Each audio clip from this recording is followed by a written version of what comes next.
and we're going to get out and about now because a Sussex MP says that sewage pollution from houseboats is so bad that it's changing the colour of the water in Shoreham Harbour. So this is the Conservative MP for East Worthing and Shoreham, Tim Loughton.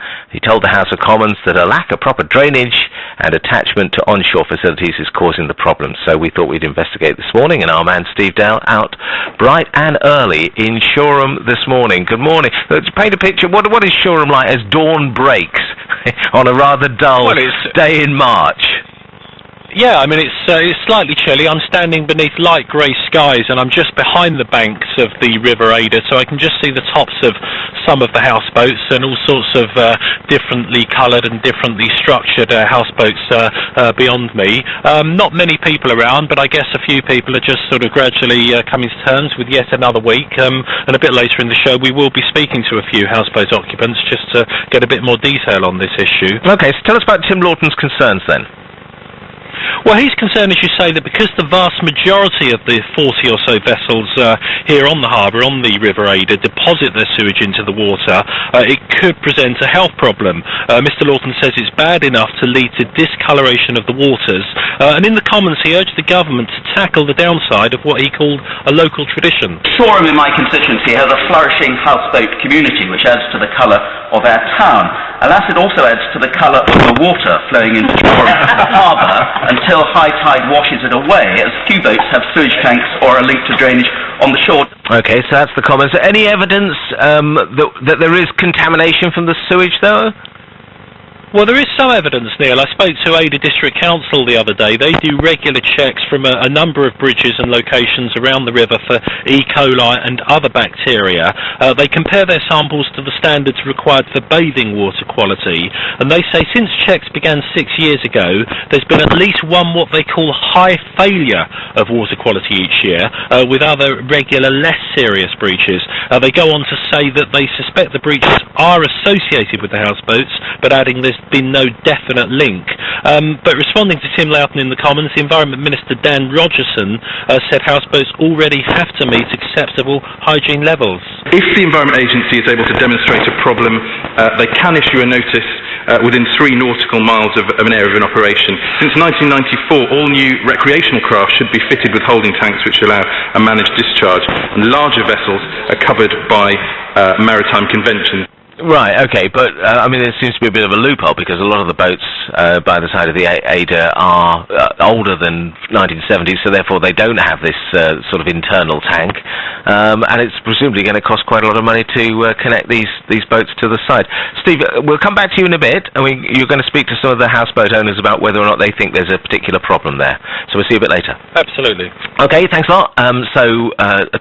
We'll also speak to Tim Loughton as well. He's going to be joining us after 8 o'clock, but a couple of houseboat owners joining us just after 7 o'clock, so we'll hear what they say. 16 minutes past 6 at BBC Sussex. Latest headlines from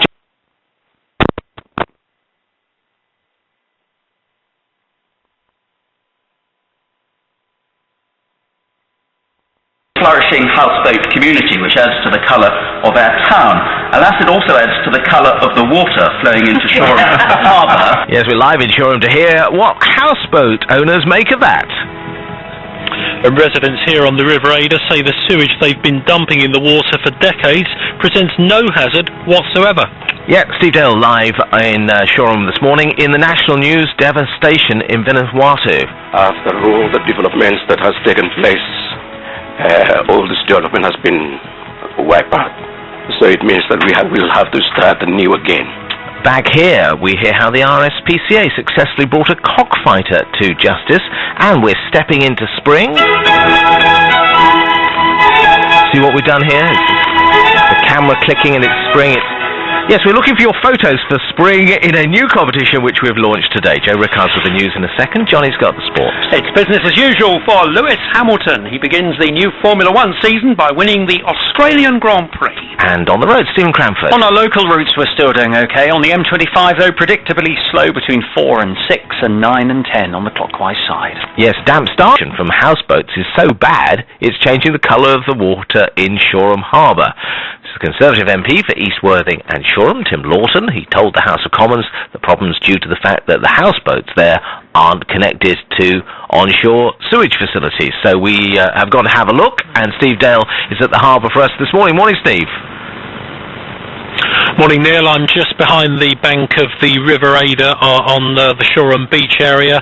Very dreary grey skies this morning, and people just milling around and getting up, having their first cups of coffee. About 30 or 40 houseboats line the banks, all sorts of shapes, colours and sizes, Neil. It's very pretty, actually. Some of them are quite wacky, but it's what happens sort of under the water, I suppose, which is worrying Tim Loughton. What's he been saying? Well, as you say, he's concerned that because apparently the vast majority of the 40 or so vessels here on the harbour deposit their sewage into the water, it could present a health hazard. Now, Mr Loughton says it's bad enough to lead to discoloration of the harbour's waters, and in the Commons he urged the government to tackle the downside of this local tradition. Shoreham in my constituency has a flourishing houseboat community which adds to the colour of our town. Alas, it also adds to the colour of the water flowing into Shoreham harbour until high tide washes it away, as few boats have sewage tanks or are linked to drainage on the shore. Yeah, and what about any evidence about contamination from the boats then, Steve? Well, A.H.A. District Council, Neil, have corroborated some of what he says. They do regular checks for E. coli and other ranges of bacteria from various locations on the river. They compare them to the bathing water quality standards set by the EU, and they've been doing this for 6 years, and they say that at least one serious failure of water quality they come across every year, with less serious breaches each year. They go on to link these with the houseboats, adding that there's no definitive link. But responding to Mr Loughton in the Commons, the Environment Minister Dan Rogerson said houseboats already have to meet acceptable hygiene standards. If the Environment Agency is able to demonstrate a problem, they can issue a notice within 3 nautical miles of an area of an operation. Since 1994, all new recreational craft should be fitted with holding tanks which allow a managed discharge, and larger vessels are covered by maritime convention. Now, I'm with Polly and Fred Cole, who've lived in a houseboat, a great big minesweeper that's got a bit of NATO history, Fred. We were just talking about it before we came on air. We were indeed. Now, if I can just pick up on this issue of the sewage, Polly, what do you say to claims? We've got both the local MP and A.H.A. claiming a link with E. coli. What do you say to those claims? It's actually the first we've heard of it. We've lived here 35 years, and although it's not an ideal situation, I mean, there are, I should say the majority of the boats would probably be happier connected to the sewage, but we've had, it certainly doesn't change the colour of the river. The river water changes colour every day with the state of the tide, the colour, the sky conditions, and the wildlife is thriving. I've never seen so many wading birds. You've seen windbrel, redshank, all sorts of birds and fish. The vegetation is thriving on the riverbank. Certainly, if there was a problem, we'd be concerned about it. And some boats have other ways of dealing with the effluent. One certainly has a digester on board, and there's composting. Doesn't it strike you as logical that at the end of the day, human faeces, it can't be healthy, even in a small diluted amount, for that to be in the water? Well, quite, yes, absolutely. And for nearly 10 years now, we've been discussing with the Environment Agency about when they build the new sea defences, if they could include the sewage system. And at one point this was agreed, that it was something they would do, but now it appears there's not enough money available, and the only solution was if each individual houseboat contributed at least £20,000, which none of us can afford to do that. Now, when I spoke to Southern Water, they said that was they hadn't heard of that sort of amount, but they were willing to discuss individual needs with people. What about the idea, Fred, of a sort of floating tank? I gather that in the Port of London Authority, people have to have a sort of floating sewage tank, and then that gets disposed of at a later date. Not so sure about the floating tank. I don't know whether it'll break its moorings or float off down the river. It's a possibility, or maybe a digester in the boat itself, so actually pure water comes out rather than effluent. Well, Neil, it's obviously a hotly debated topic. We did briefly speak with Southern Water, who basically said the cost involved for each property would depend on the complexities of the scheme, but they were willing to talk to individuals. The Environment Agency raised the prospects of these properties being connected to the mains via part of their planned flood defence scheme, but at the moment it's something that has no resolution to it. Yeah, it was an interesting problem. We talked to Tim Loughton, who rose this matter in the House of Commons in about an hour's time. We also talked to a local councillor who's concerned about the water standards there. I don't know whether you've got a thought about this actually, or whether you ever come into this sort of problem before, where there isn't a regular sewage connection. It's interesting, actually. I mean, do you think the boat owners should be forced to pay? Particularly if you live in Shoreham, you'd be interested to get your thoughts. Should they be forced to connect to the sewage system? Because they're enjoying the situation of where they live. Get your thoughts. 81333. Start your text with radio. 7:30. Neil Pringle here on The Breakfast Show, and the latest headlines from Joe Rickards. Sewage dumped in the River A.H.A by houseboats in Shoreham Harbour is not causing a health hazard. That's according to a couple who live on a boat there. The local MP Tim Loughton told Parliament last week there's so much sewage it's changing the colour of the water. Polly Coles lived in a houseboat there for 35 years. It certainly doesn't change the colour of the river. The river water changes colour every day with the state of the tide, the sky conditions, and the wildlife is thriving. I've never seen so many wading birds. You've seen windbrill, redshank, and fish, and the vegetation is thriving on the riverbank. An RAF transport plane has left to join the international relief effort for where we live. This is BBC Sussex. 17 minutes to 8 o'clock. Now, this morning on the show, we're talking about the rules around sewage, and you might have thought in this day and age you wouldn't be allowed to dump raw effluent outside your house.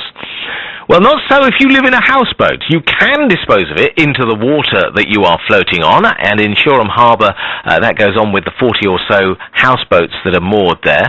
The local MP Tim Loughton says that he's concerned that levels of sewage pollution in the A.H.A are so bad that it's changing the colour of the water, something that some of our houseboat owners sort of dismissed about half an hour ago. But Steve Gell joins us once again from the A.H.A this morning. Steve.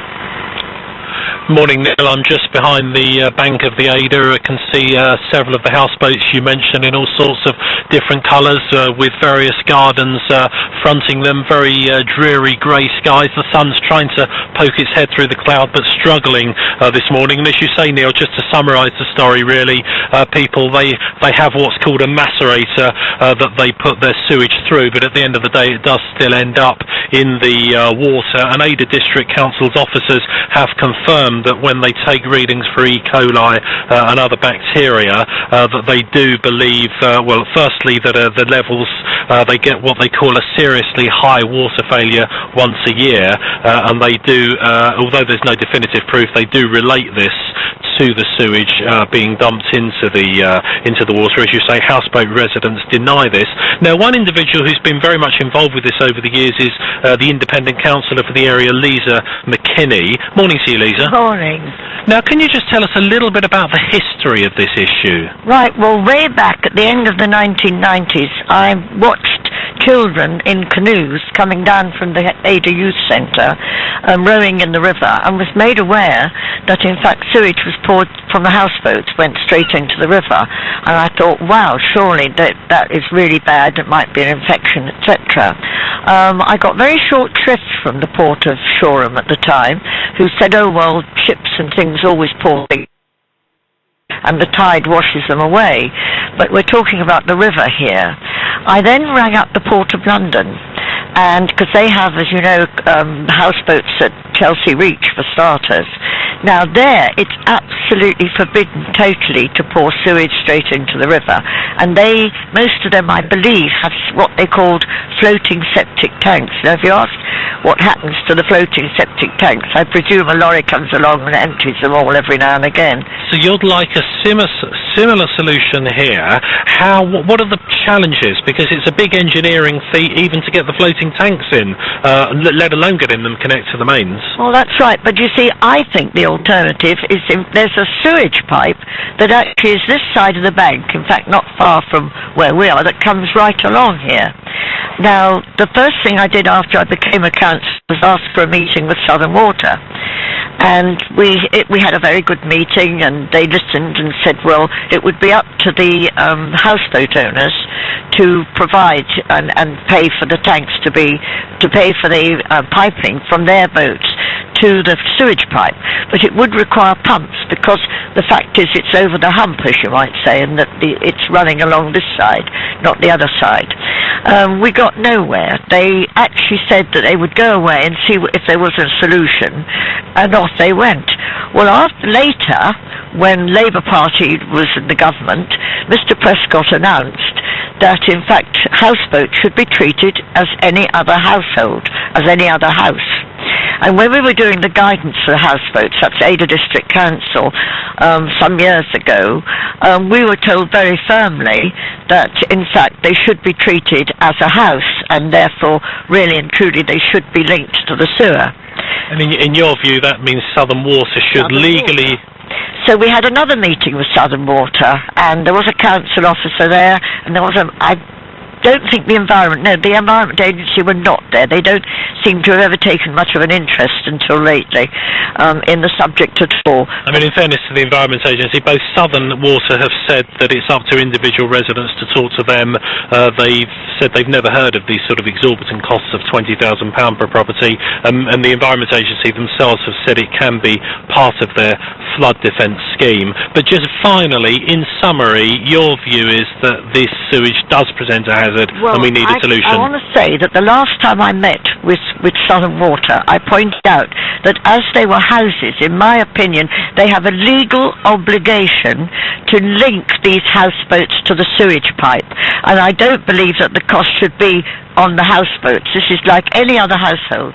Well, there you go, Neil. We'll be hearing from a couple more houseboat owners at 8 o'clock who again deny that the sewage is even hazardous. So we'll have a bit more for you in a few minutes' time, Neil. Yeah, Southern, we deny that the sewage is even hazardous. So we'll have a bit more for you in a few minutes' time, Neil. Yeah, Southern, we spoke to, they say they can't force people to connect to the public sewer, but people are welcome to request to be connected. And the Environment Agency say they're aware of the continuing issues around this, and they have been talking to the owners and the council about potential solutions. And we'll have Tim Loughton live on the show after 8. We're talking about Shoreham houseboats, raw sewage going straight into the River Adur. We've lived here 35 years.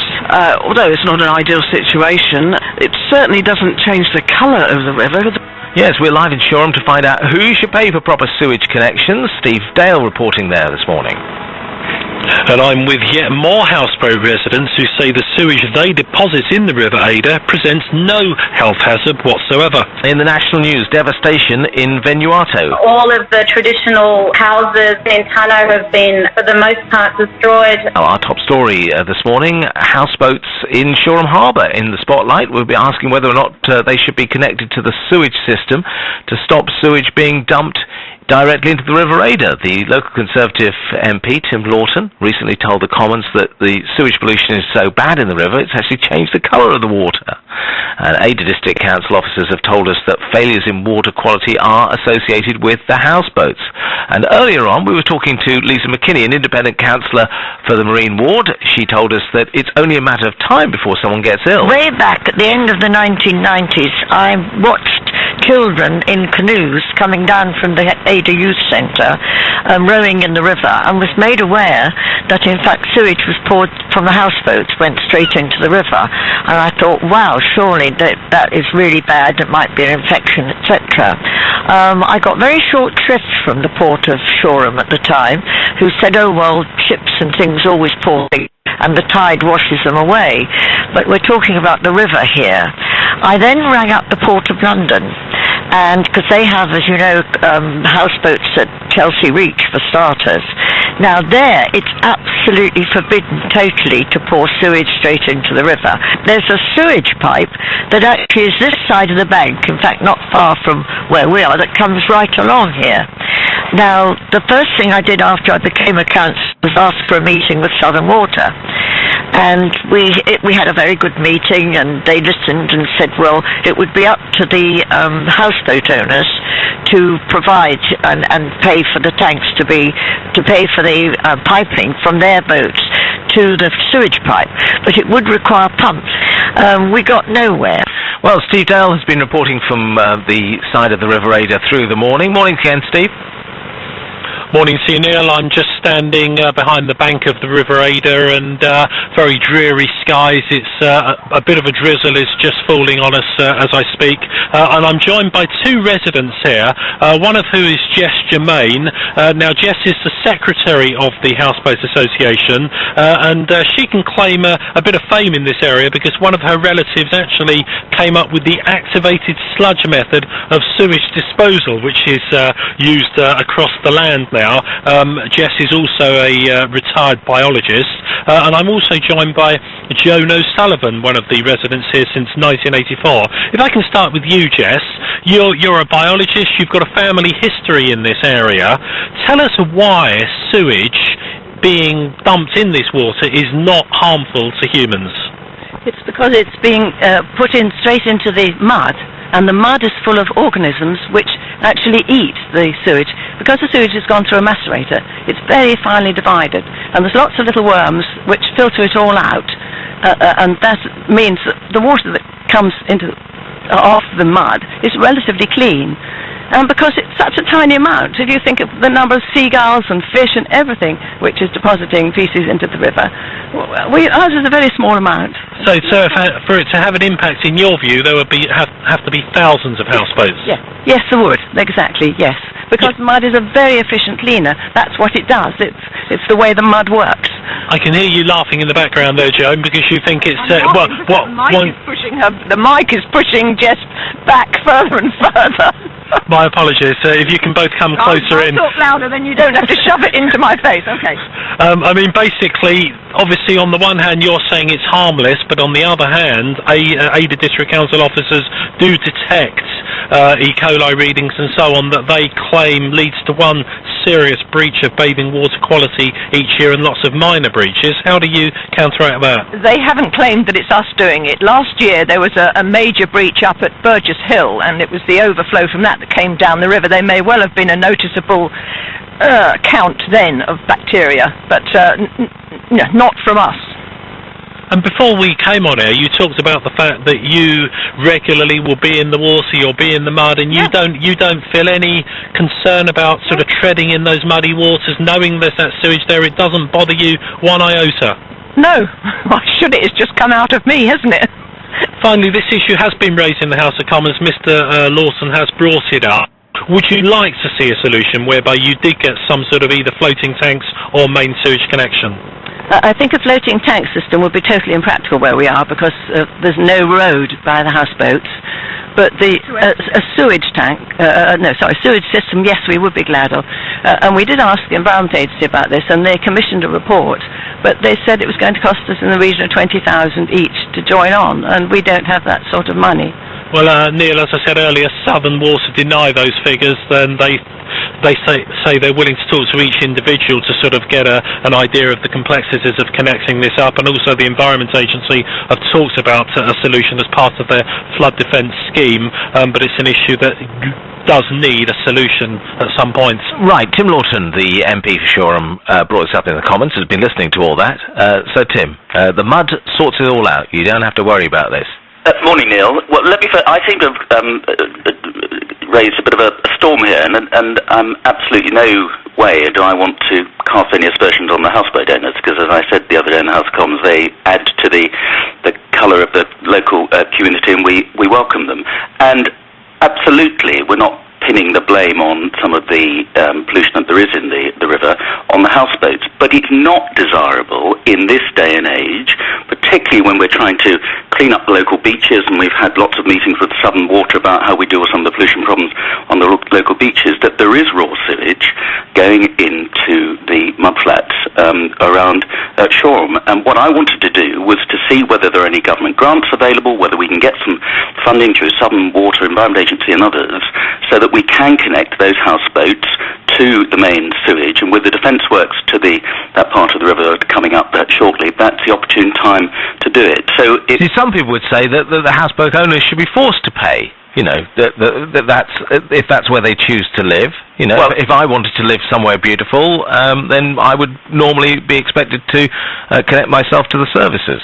Well, houseboats are homes, and any of us living in more conventional homes are expected and obliged to deal with our sewage and other waste in an appropriate manner. Now, I absolutely recognise that it's more difficult doing that when you are on a houseboat, but there is a main sewage pipe to the south of where the houseboats are. There's going to be work to the bank and the defences shortly, and the figures which have been mentioned there, I think, are not accurate at all. It could be done for far, far less. And it's 20,000 sounds like a hell of a lot of money. Oh, that would be crazy, yes. But the figures that, when I've had meetings with the houseboat owners and the Environment Agency and others, we're talking about 1/10 of that. And if there's some scheme that can help them to fund it over a period of time, then that's what we need to look at. There are 2 of the houseboats, I gather, have already gone onto main sewage, so it can be done at a cost. And I think the houseboat owners are perfectly responsible, would like to be part of that main sewage. It's just a question of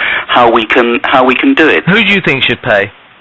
Well, I think it needs to be a combination, probably. I think the houseboat owners obviously have got some responsibility, but if we can do it at a time when a lot of money is going to go into those sea defences to build up that bank, then if the Environment Agency and Southern Water can be part of that. But that's why I raised it in House of Commons as well, to see if there are any schemes that the government can offer to upgrade the quality of local water. Then let's have some of that as well, and have a joint effort between everybody to make sure that we've got a sustainable houseboat community there, who are doing everything they possibly can to be responsible with their waste, and everybody can enjoy it. Okay, Tim, thanks very much. Tim Loughton, the local MP. 18 minutes past 8 at BBC Sussex. If you've walked along the side of the estuary there at Shoreham, and you've seen these beautiful houseboats. I mean, so I have to say, and not everybody's taste.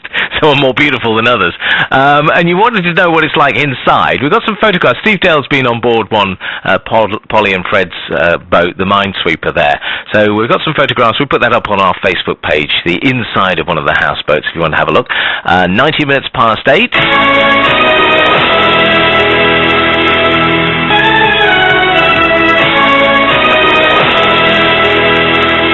Neil Pringle on The Breakfast Show. Joe Rickards has the headlines. There's concern about sewage dumped from houseboats in Shoreham Harbour. The local Conservative MP Tim Loughton told the Commons last week the pollution's so bad in the river it's changing the colour of the water. Jess Germain is the Secretary of the Houseboat Association and a retired biologist. She says the sewage isn't a problem because it's going straight into the mud. And the mud is full of organisms which actually eat the sewage. Because the sewage has gone through a macerator, it's very finely divided. And there's lots of little worms which filter it all out. And because it's such a tiny amount, if you think of the number of seagulls and fish and everything which is depositing feces into the river, ours is a very small amount. The Conservative Party has acknowledged that its chairman, Grant Shapps, did... houseboats we've been visiting, so you can see what it's like from the other side of those houseboats. If you've been walking along the towpath and you have a look at them, what's it like inside? Well, we've got some photographs there. That's BBC Sussex on Facebook. And Steve Dale has also been talking to Fred and Polly about what life is like on the river. I'm with Fred and Polly Cole in the Minesweeper, their very large vessel here on the banks of the River Adur. And Polly, you've been living this lifestyle for something in the region of 30 or 40 years. 35 years in August that we moved down here, originally on a motor torpedo boat, and when that sank in 2003 we bought the Minesweeper in. Now, as I look around, I can see all your CDs on the back shelf. You've got the TV, your separate open-plan kitchen area. It's very much, it's very much an ordinary home. Oh, yes, definitely, yeah. What attracts you to this lifestyle, then, Fred? Desperation, in the end. That was a long time ago. a long time ago. Yeah, it's basically the sort of recession in the late 70s. We had a semi-detached nice house in Henfield, and even then the mortgage was a little difficult, and we found to stay in Sussex the only way was sort of to get a boat at the time. But in those days we used to rent from the council, and within about 6 years of moving here the council sold all the moorings off, so we now own freehold mooring. And what seemed a very cheap option at the time has now become quite sought after. So the last houseboat along here sold for 300,000, including its mooring. And a lot of listeners might be thinking, crikey, that must be awful in the cold weather and, flooding and all those issues. Fred, how sort of manageable is it as a lifestyle? It's hard work, but it is manageable.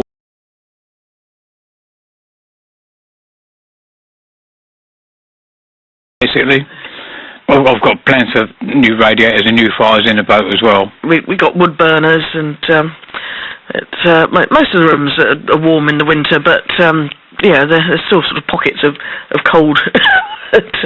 Can you ever see yourself living any other lifestyle? Could you ever go back to bricks and mortar?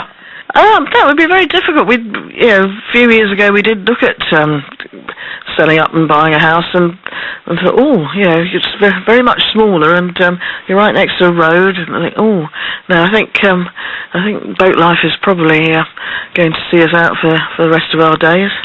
Fred and Polly there, inside on the boat. There's Minesweeper, which is perhaps, I think it is the biggest boat that is on the towpath there.